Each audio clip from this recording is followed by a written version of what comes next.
Hello, everybody. This is Ken Tucker. Welcome to this episode of the Marketing Guides for Small Businesses podcast.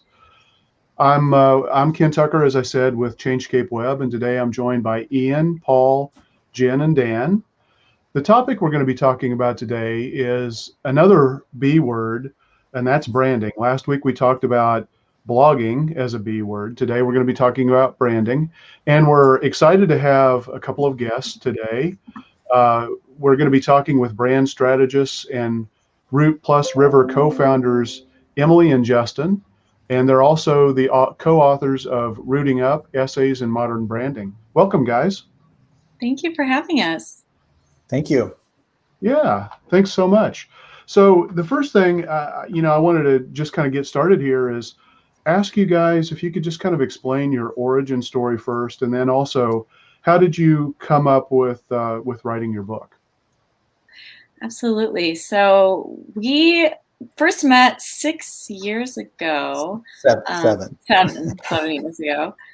I was the VP of Corporate Communication for a human behavioral research company, and Justin had worked with the company in the past through a mentor of his, and so we connected. He was a brand consultant.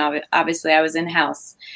And at the time, I was really trying to get my arms around that global brand and working to really distill what were a myriad of different ideas and product lines and services into this sort of cohesive truth.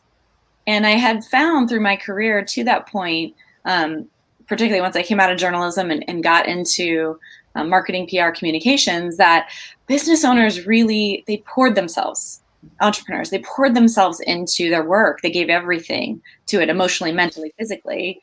And yet they had this gap between all of that energy and expressing it. And to me, that felt like an injustice. They would sit down to sort of put together marketing copy or even core documents for the company, and they'd fall back on cliches and fall back on really schmaltzy taglines. And so I was struggling with that myself. And Justin was really shaking up the world of branding with his ideas around brand. And so we had this meeting of the minds at this conference, and those two positions kind of came together, and we began doing work together for my company at the time. And a little while into that collaboration, we realized that great brands are spiritual experiences, and articulating the spirit, the energy, the passion of a business was a magical ability, first of all, that we shared and that we enhanced in one another.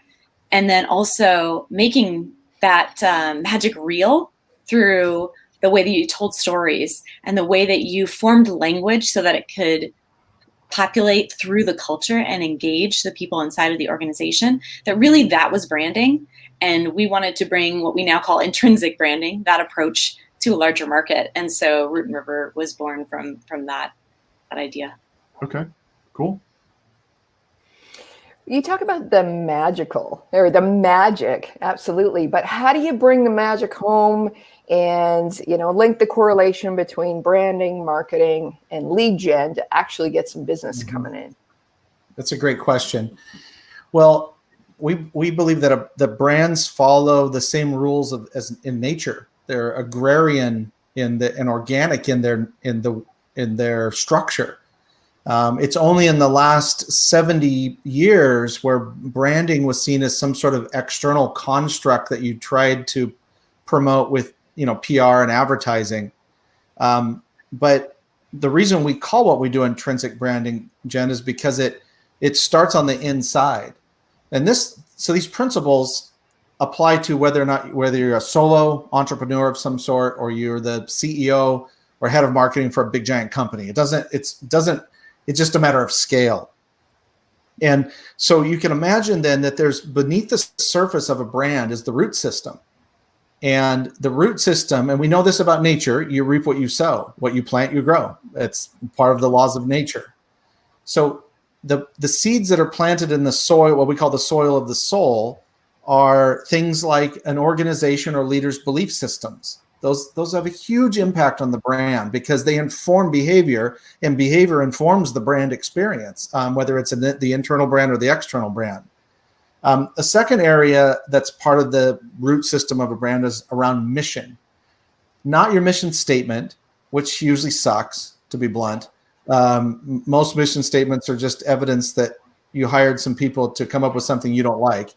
But the mission is that burning desire inside of you and the rest of the team to make an impact in the world.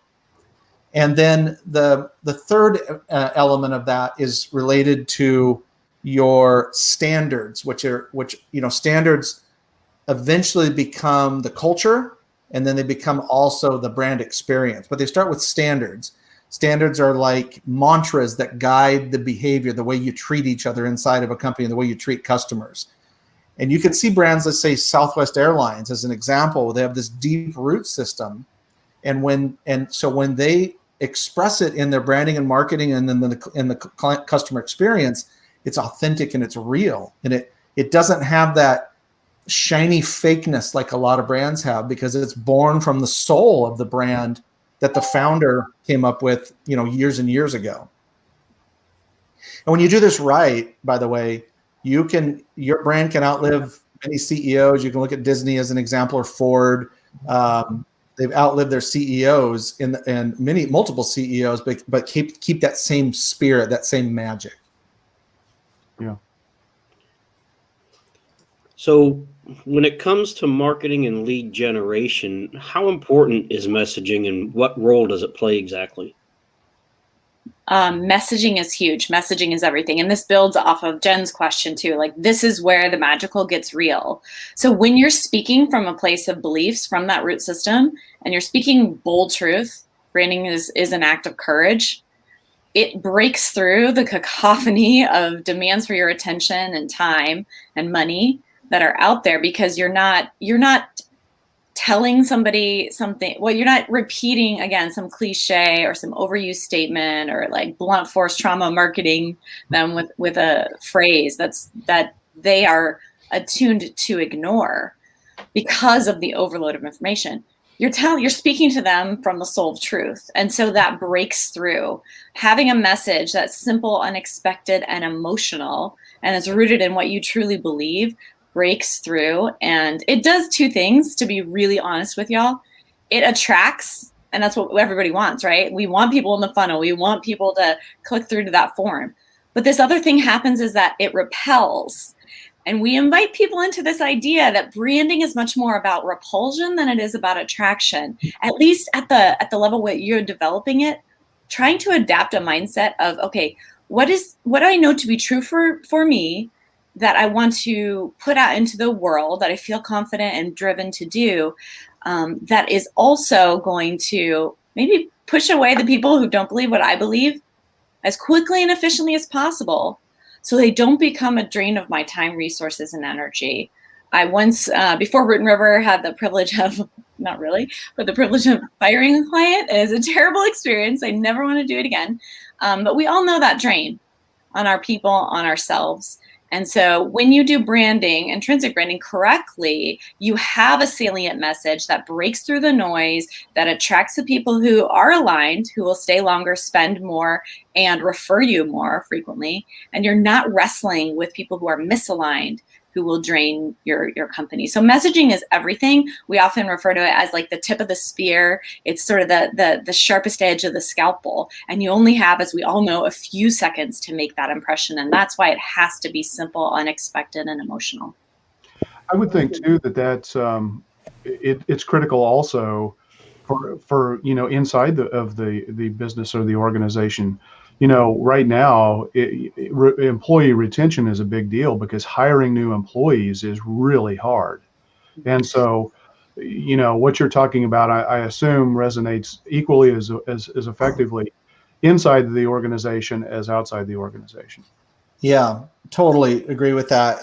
There's a reason too. Sometimes we get brought in through the HR door, even though we're branding people, because your culture is your brand. You used to be able to keep that separate.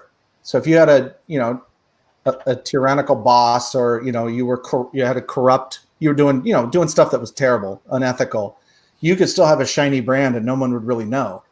The positive side of that is that really there's one, we're focusing on the humans that touch the brand. So there isn't we don't really make any split between the internal customer and the external customer. It's one brand, one message, certainly different expressions of that, depending on if you're doing outbound marketing or, digital marketing, whatnot. But if you focus on when you focus on your internal audience first, it's your first customer essentially. What happens then is it invokes what we say is that branding is not a department. Branding is a practice. We talk a lot with our clients about raising brand intelligence, and so that it's not about message discipline per se. It's more about the spirit of the brand being expressed in the daily conversations of the employees, the strategic partners, vendors, then obviously out to customers in the marketplace. And it's and I had one question, but now I'm going to make it a two-part question because of that, because that's because you said something interesting there that I'm curious about, because I agree with you. I think there's living the truth of who you are as a brand. As we all know, sometimes that's easier said than done with some of these folks that you're talking to. We've all experienced that. So we know what's right, I guess. And then it's also, though, how do we get them to buy in, because I agree with you. I think they should live their truth. I think they should have a certain personality, but how do you guys get them to, get on board with this extremely important idea that you have? It's everything to their brand. Are you finding that you have to do a lot of education, convincing, selling, pre-selling before you even get into this, to just sort of wrap their head around this? Because I think something that you just said is really important. Is I think sometimes people go, well, this is the brand me, and then this is the actual me. Like, I don't get that. Like, I personally don't get that at all. Like, I find it exhausting. Like, so I was curious about how you guys go about that, how your process is to help that medicine go down a little bit easier. Yeah, we find that exhausting too. But we practice what we preach. And so we are trying to repel the people who are not ready for that idea yet. I mean, they can consume, our content that we put out into the world. And that's really the way. We don't really sell. Anybody who is talking to us in a prospect conversation has already bought into the idea. And this is why intrinsic branding works. It's like, if you hear that great brands are spiritual experience, and you're like, no way, not for me. I want to have separation. I want to be divided, have a personal brand that's hidden away and totally separate from my brand, which I don't get either. And we're just like, yeah, no, you don't really come to us. There are lots of other options. And we have a warning label on our website. If you go to rootandriver.com, you'll see the warning label. We're not for everyone. And your brand is not for everyone. And we try to inspire and educate and offer. We believe that branding and marketing is really, and we take a hard line. Like, we're not here to coerce anyone. We're not here to practice blunt force trauma marketing. We're here to share our ideas. If it resonates and you feel like this is the practice for you, then great, let's have that conversation. But most people who are repelled by that idea, they kind of go off. Sometimes they do come back, and they realize after trying other things that that's not working for them, that has become a drain for them, and they want to integrate. But usually our clients find us at that integrative moment. Yeah. And if they don't, there's so many other options for them. And, as business owners, maybe that has made our business, again, it's cultivation, grow a little. We've been growing every year, but grow a little slower. But we're okay with that because of the alignment that we get with our clients and the referrals that come as a part of that buy-in. Yeah. No, I love that, because I think that's who you should many of us should be working with is the people who they already know that there's a problem. They may not know how to fix it or even what that problem looks like per se, but they know there's something that can't live another day. They got to fix something with what they've got going on. They're not sitting there like, tell me why I should do marketing. Like that's, Right. and so I love that. My question I was going to ask also though was, and this is a hard one for all of us, I think, is that dreaded ROI. The ROI. Well, tell me the ROI. How do you answer this kind of question when you're thinking about the ROI of a great brand? Where do you even begin with something like that? Well, I guess we begin as we would expect from our client's perspective. We refer to our client archetype as a defier, which is someone basically that's skeptical of formulas and doing things like everybody else. So we'd have a defiant response to that, which is not that there isn't ROI, not that it's not important, but we're measuring the wrong things. It's a silly metaphor, but it's like trying to fight obesity by banning large pants. You're working on the wrong end of the problem. And so we look at 3 areas of a related ROI. One is long-term brand equity. And your brand equity is born of having a deep root system, having a message that's not a slogan that doesn't need to be swapped out every time you change ad agencies, but like this true message, this true doctrine that goes out into the world, and then a category to own. If you have those things, you are building long-term brand equity. The more brand equity you have, the less you spend on advertising, the less you can spend on advertising. Example of this is GM. This is numbers from a few years ago. GM spends about $1,200 to acquire a new customer. Ford spends about $300. That's a direct correlation to strength of brand. So the second one is related to that, which is customer acquisition cost. How much did it cost you to land that customer? And one of the things that Emily and I bonded over quickly early in our friendship and then later our business partnership was that marketing was often seen as either a necessary expense or just the spending of money and the doing of tactics. Yeah. And I come from a sales background, so if those tactics aren't producing, leads and whatnot, then what it means you're just having to spend more money, more time, more energy to go out and try to acquire attention, which to pay for attention is stupid most of the time, really. To pay for retention, which goes to the third ROI point. The third ROI point is, and this takes some data tracking to do this, right? If you're in a larger organization, which is what did those relationships produce? Where that comes from is we get a lot of clients when they first come to us, we ask them about, what are you doing now? What are you doing to market? And they're like, oh, not much, mostly. And they kind of apologize. Oh, it's mostly word of mouth. And we're like, great, build your brand around word of mouth and watch what happens. But to do that, you have to have a great brand. You can't have a crappy brand and good word of mouth. The brand physics don't add up. So those are the 3 areas that we really emphasize, regardless of the size of the organization.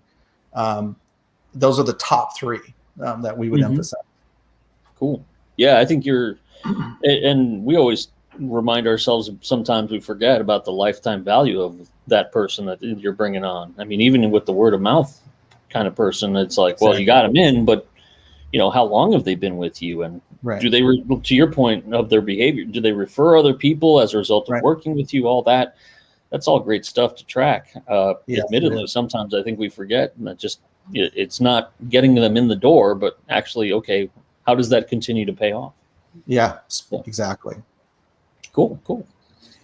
Earlier, you guys mentioned intrinsic branding. I was wondering if you could unpack that a little bit more for our listeners, what that is, how it works.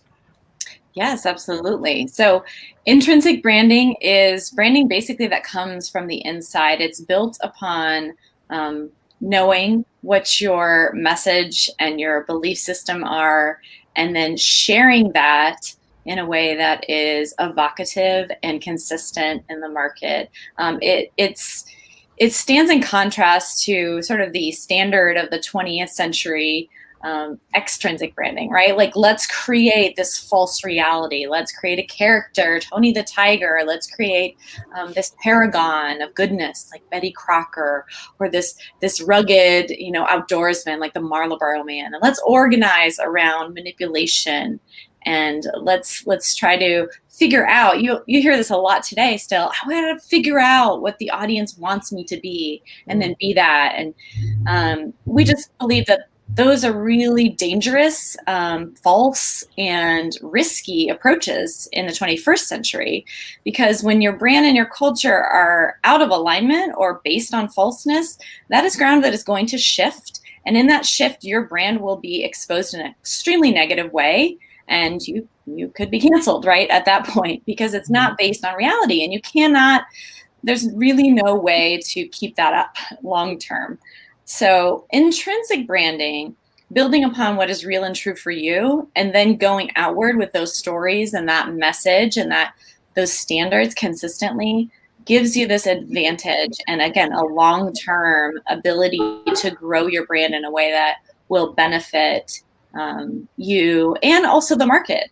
So if you are sharing something that's deeply held, it has this opportunity to improve the world. And that's who we tend to work with, the people who really want to shake up or freshen up their industry or make a big impact on the world, whether that's for-profit, social good, or not-for-profit. We work with all three. And so that's a little bit about the philosophy of intrinsic branding. It's not my dog this week. It was my dog last week. It's not my dog this week. I just want to say it's mine. I'm so sorry. That's okay. It was my dog last week. I just didn't want anybody to think it was. They got me last week.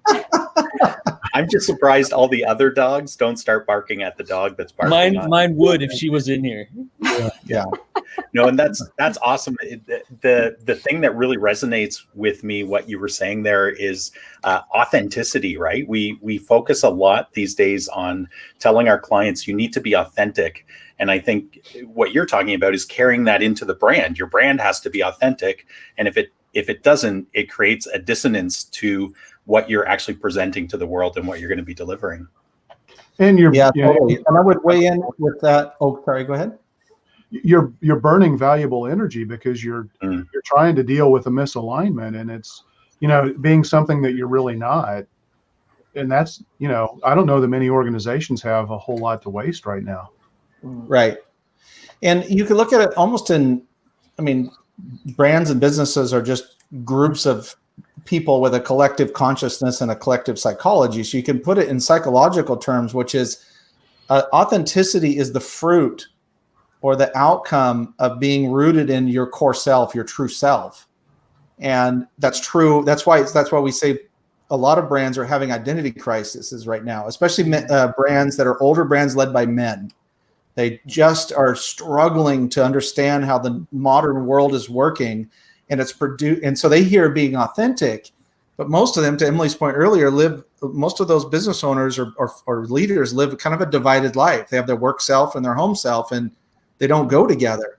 Well, that's unsustainable, especially if you're going to do intrinsic branding. If you want to do extrinsic branding and spend a bunch of money on, that sort of external image control and all that, fine.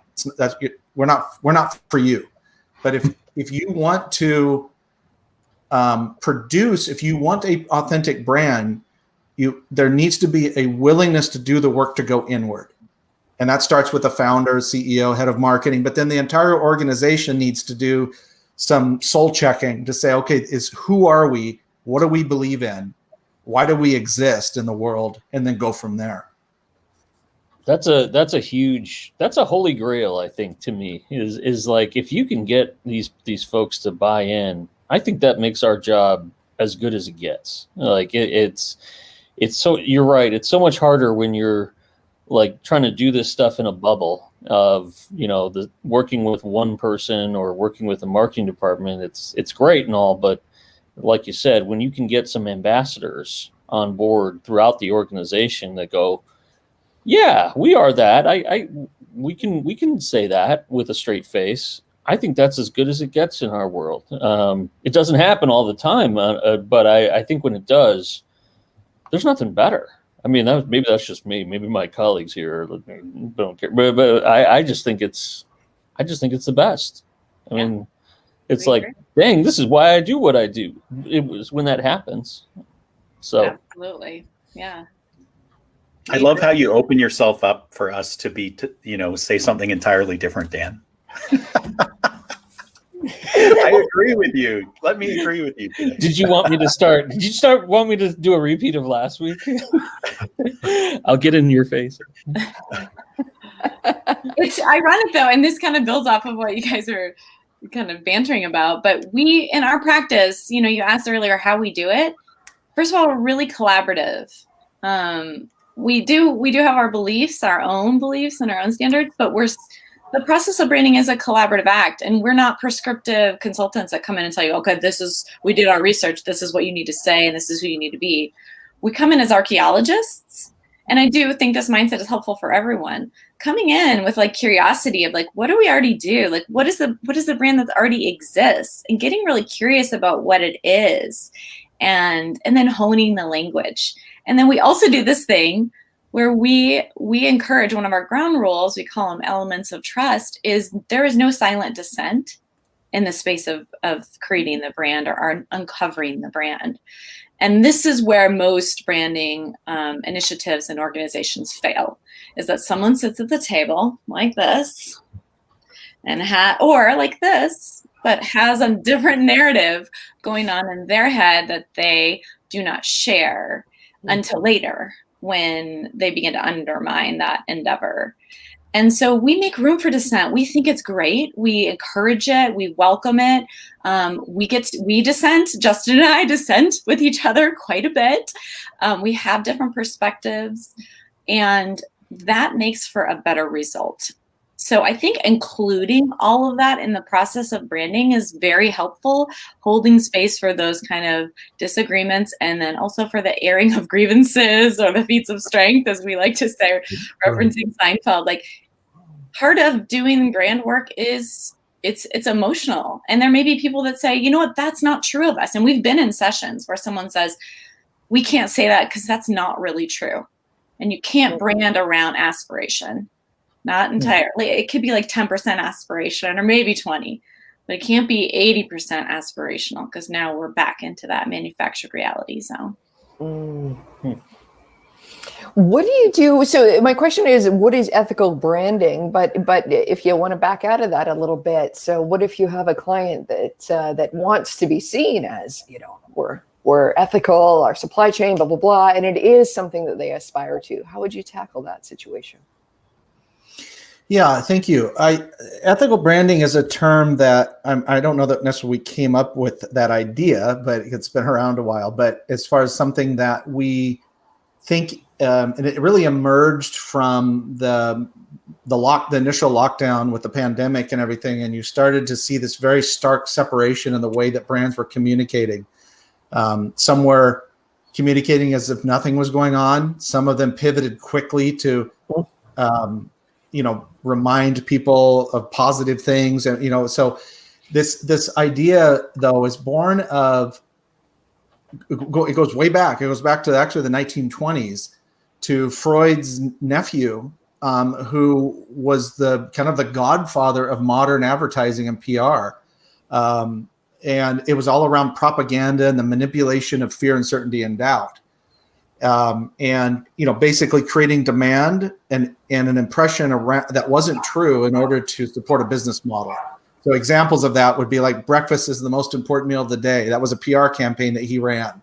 Diamonds are forever. The use of roses as a sign of romantic love. All of that was manufactured. So when it comes to ethical branding, there's a very clear line. And it's this kind of inspired by Oprah, when one of her rules for living is don't add more darkness to the world. So there is a dark side to branding and marketing, and that is the manipulation of fear, uncertainty, and doubt, the manipulation of biases, the coercion to use comparison, insecurities, and whatnot to promote your brand. And then there's the light side, because branding is just a tool. It depends on the ethics of the human that is using the branding tool. And the light side of branding is inspiration, invitation, storytelling. And so you look at like a brand that's generally almost always on the light side would be a brand like Nike. Certainly they made their mistakes from an ethical standpoint, but they seem to have addressed them. But they've been behind social causes from the very beginning. They didn't suddenly just decide, well, this is good for the business, we're gonna do it. They've been behind social causes from the very beginning. Salesforce is another one like that. You see more on the unethical side is more related to a type of desperation in the marketplace because there's no differentiation. It's usually pretty harmless. It's usually done in the form of humor. I think of Liberty Mutual, and I can't believe somebody paid money at that company for those ads. They're not necessarily adding to the darkness of the world, but they are adding to the stupidity of the world. And if you're going to spend money to do marketing, add light, add hope, add inspiration, because the payoff is so much better than doing the opposite. Yeah. What if their human side, and this is not to challenge that whatsoever. It's really truly a question. What if their authentic side isn't on the light as much as it appears to be? And I'm not saying that's right or wrong, but yeah. I'm sure you guys have worked with some of these, where it's just who they are may not be in that aspirational place. What do you do with that? I'm sorry, I'm taking someone's question. I know. I don't mean to hog questions. I think when we say light, it doesn't mean, roses and flower, like rainbows and unicorns and everything's great. I think it means whole and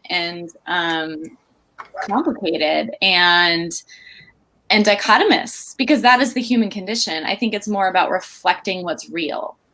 And I mean, we do work with people who have those complexities, but that's really what makes people interested and interesting. And it's always reflected in the brand in some way. So yeah, there can be difficult moments kind of looking at that, maybe how our shadow side is playing out in the brand, but it's real. And it kind of goes back to that conversation around authenticity and being genuine. And as human beings, we're really good at sniffing out insincerity, and it does repel us. And so again, it's not just about, being positive and hopeful. And I think Nike has done a good job of this. They are reflecting a struggle, and there are other brands that do this well too. And they are reflecting, in the best of cases, their own internal struggles. That's really the height of branding, in my mind. Ethical branding is saying, hey, we're not perfect. We're struggling with this. Here's the steps we're taking, and we're going to continue to listen and grow with you. And I think so many people mismanage crisis, crisis communications and crisis marketing by not doing that, when the answer to me is always so simple, is to say, we hear you, and we did the best we could, and we're going to do better. A great example of this is Lin-Manuel Miranda. When Hamilton was put out on Disney Plus, it was just around the time of the unrest that was going on in the wake of George Floyd's murder. And he took a lot of heat for the portrayal of the different characters, and not necessarily dealing with slavery in the production. And he listened for a few days, and then he just said, fair game. I'm an artist. The criticism is welcome. I did the best I could. I spent 7 years or whatever it was writing this, and it is a reflection of flawed people. But thank you for the criticism, and kind of moved on. And it just died. It just died because it was real. It was human. And I think that's a wonderful example of the light. Yeah. It's easier to do when you're already genuine, though. If you're not genuine, then it's harder to pull off. Yeah. Well, you see it too with, social pressure and market pressure are the same thing now. And after the January 6th insurrection, and then after the when the election integrity was called into question and all of that, the number, and then what happened in Georgia, the number of brands that would have never said anything, said something. And that's another part of this. This isn't about being what we call woke washed, which is sort of pretending to be all enlightened when you're not. It's just a good marketplace, as opposed to like being willing to take a stand. One of our mantras is it's always good for your brand to take a stand. And that's an extension of both ethics and sincerity and being genuine and all that. It all relates to kind of this continual pattern of behavior. But sometimes history approaches you, and to reject history, to ignore history because you're worried you might offend somebody is a sign of weakness. And so brands like Home Depot and Coca-Cola and NASCAR and these brands, like I saw some the other day, and I don't mean this as a political statement at all, but it said, who knew that Republicans would be against Coca-Cola and baseball? Like as an example of just how wildly different the world is. And these are influenced by brands. These are brands making these changes. I think to me, that's a type of ethic, not so much what you believe, but that you're willing to stand up for what you believe in.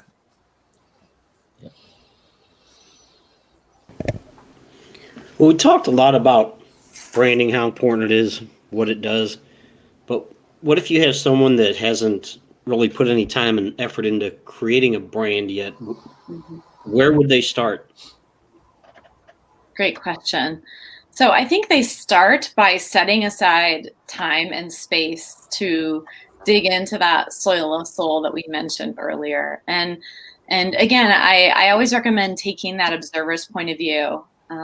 So that's one. You take an observer's point of view on yourself and try to get real with, what are my deep beliefs? Like, what is powering me to take these steps, to take this risk, to become an entrepreneur, to start sharing my brand with the world? The second thing that you need to do is to suspend your disbelief.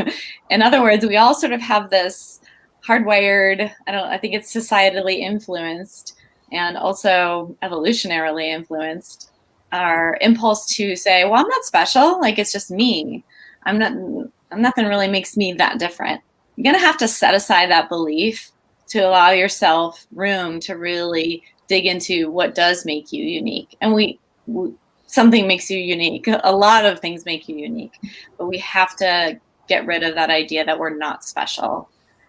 And then finally, it's about a process of refinement and integration. So once you do have a few, and we work with our clients to help them define 5 core beliefs, and then from those we build standards. So if you can get to 3 or 5 core beliefs, that's wonderful. And you can define those. We kind of narrow them down to one word. You can define those in your own way. They don't have to necessarily take on a traditional meaning, but maybe starting with like attaching stories of how you lived out that belief is a really good place to begin. And maybe there's stories about how that belief has informed the creation of this business or the desire to develop your brand. So it's making this connection. It's crossing this bridge from the separated selves that we tend to kind of fall into, the dividedness that we fall into as human beings. It's weaving through, like, no, I believe in beauty, and that's why I want my brand to be really artful. And so now you can take that idea and say, okay, well, if it needs to be artful, do I want to partner with an artist to help me draw some custom Instagram tiles that are going to be colors that I think are beautiful? And so now we have this through line based off just some simple time set aside to begin self-inquiry. That's awesome. And it kind of leads into one thing I've been thinking as you guys have been talking is it's very organic. It's very natural. A lot of the stuff, a lot of the phrases you're using, which is awesome to hear. It's actually, oftentimes marketing can, people use lots of acronyms, lots of scientific jargon, which has its place, of course. But one of the terms that I've heard you guys say is humanistic marketing. And what does that mean? And maybe you can talk to our listeners a little bit about what that means and how that applies to their business. Yeah, we love that. We love that term because it speaks to the behavior. So you can look at ethical branding speaks to the intention. Humanistic marketing speaks to the behavior, the activities. And it's pretty simple. It's the marketing version of the golden rule, which is do not market unto others the way you would not like to be marketed to. And it's a gut check though, because of the pressure of if you're a CRO or you're a CMO or you're on, that pressure to produce results, it's easy to make the human an abstract. And when you make the human an abstract, this is why we ban the term target audience from our lexicon, because nobody wants to be a target. Also, demographic data is mostly useless when it comes to branding and marketing. As far as bigger strategies, it's great for like targeted strategies, but somewhat useless from an overarching strategy. And so humanistic marketing is remembering that we're talking to people, and that communicating with a sense of consistency, simplicity, sincerity, being artful in your intention. Don't use stock photography. Don't use, don't use, as Emily used the term earlier, blunt force trauma marketing, where you're basically beating them into submission through, click funnels and email chains and all that stuff. Not that those are necessarily bad. It's just that inhumane marketing is abusive to the relationship with the marketplace, with the audience. Another one is don't gaslight people. Humanistic marketing is honoring the humanity of the people you're marketing to. So don't manipulate them into buying something they don't need. And you can still sell. I mean, you can still preach, you can still pitch even. But when you remember that it's a human you're talking to, and that there's a tendency with marketing to gaslight the audience into creating a false reality. It's far more common than I think people realize. And again, I go back to this is sort of the forgive them for they know not what they do. There's an element of this that marketing leaders feel that pressure, and a lot of this is subconscious. They're not necessarily thinking, all right, here's a group of people we're going to go manipulate. It's pause and think about the human. And then the final thought here on this is, if you don't believe it, they're not going to believe it. When you read your marketing copy, you look at your ad, your video, your whatever, and you look at that and your own BS detector goes off, then it's going to go off in the marketplace. You're sort of the first receiver of that, and how you feel about it, whether you're enthused about it or meh about it, is pretty much what the market's going to respond to as well. I love it. And just to something that you said there really resonates with me again. And that's just when you manipulate prospects and they become clients, you reap what you sow, right? They're not going to be your best clients or customers because they know, like once they get in there, they know they're not a perfect fit. And some people feel quite jaded after that. So it always makes sense to be to represent yourself truthfully. I think that's my approach anyways. That's because you're Canadian. It might have something to do with it, but I don't think that's I'm just kidding. It's funny how Americans, we like to be like, oh, are you Canadian? That we're like, oh, that'd be great. But you ask a Canadian if they're American, that's super offensive because you go the other way. We have family on both sides. It's okay. We understand each other. You guys have, I wanted to ask you, you have a community called Being Marketers, and I thought maybe you'd like to tell folks a little bit about that. Well, thank you. Yes. We love our community. It's a source of joy for me. Being Marketers is a place where you can come to practice and be inspired by others who are practicing ethical and soulful branding at the same time.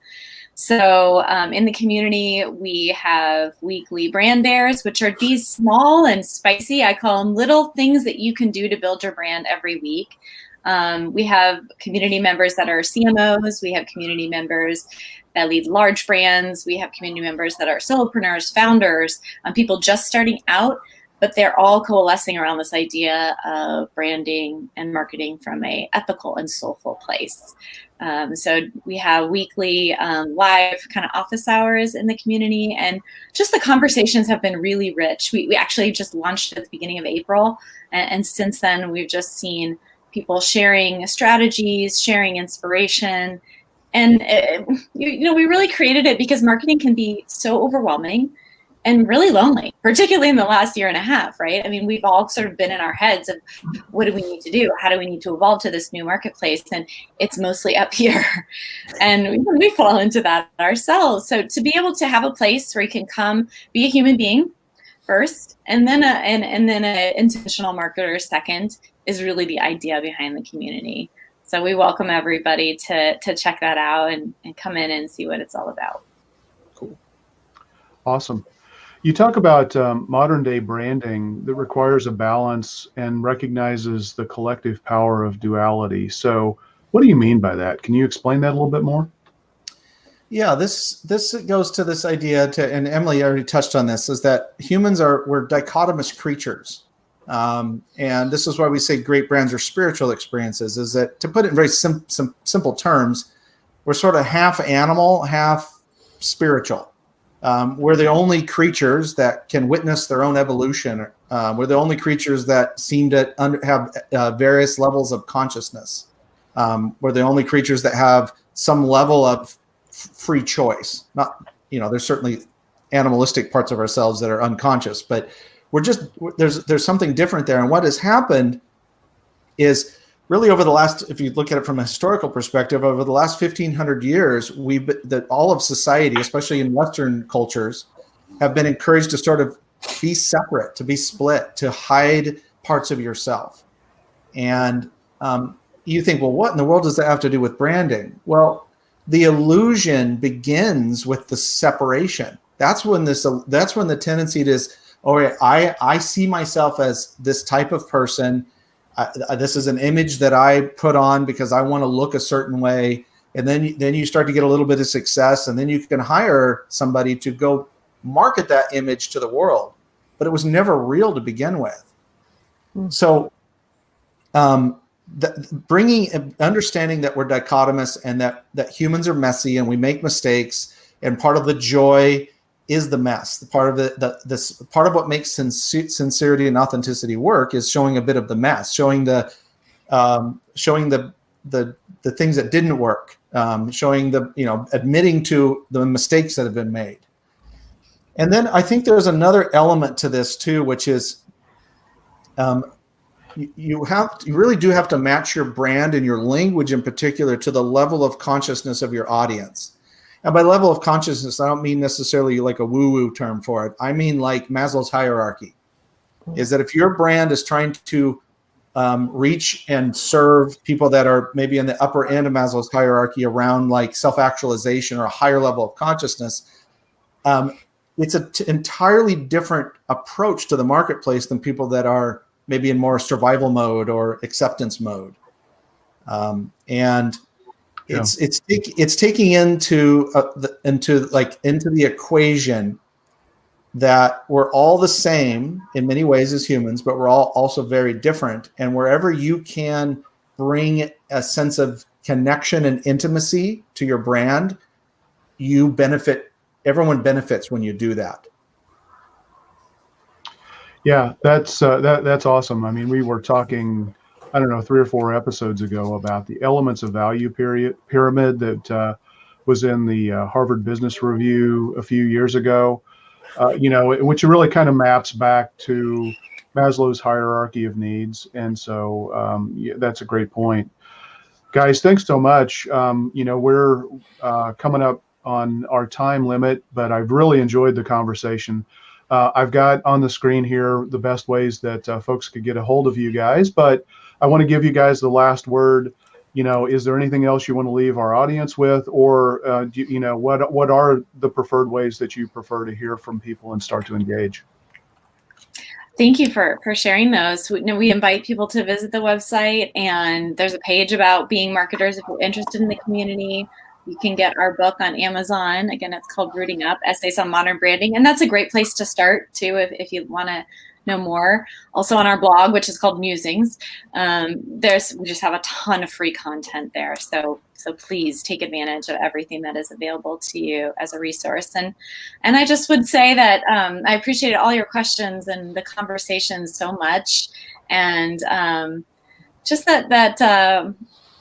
just to try to maybe look at your life a little bit and look at your work and see any divisions that are in there. We're certainly not perfect. We all have those divisions, and not see it as a diagnosis of something bad, but as something that is interesting. It's a little bit of the wabi-sabi, that the broken parts are the interesting parts of the brand, and maybe look at how you can share a little bit of those if you're ready to kind of do a brand dare for yourself. How can you share something that's maybe in the crack?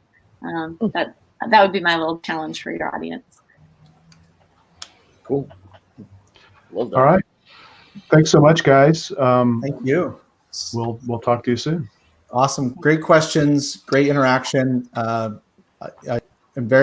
love your format. It was fun. So thank you for having us on. Thank you. Absolutely. All right.